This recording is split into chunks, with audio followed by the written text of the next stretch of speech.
یو ورو پوښتنه کړې ده چې آیا شیطان او ابلیس دا ښځه لري او که نه لري؟ جواب دا دی چې د قرآن او حدیث نه دا معلومیږي چې دوی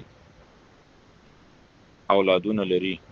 اولاد چې کېږي دا خامخا د مذکر او مؤنث د یو ځای کېدل نه کېږي، لکه الله تعالی فرمایي فتتخذونه وذریته اولیاء من دونه. تاسو دا شیطان او دا اولاد دا دوستان نسی زمانه غیر، نو دلته اولاد ویلي دی الله تعالی چې دوی اولاد.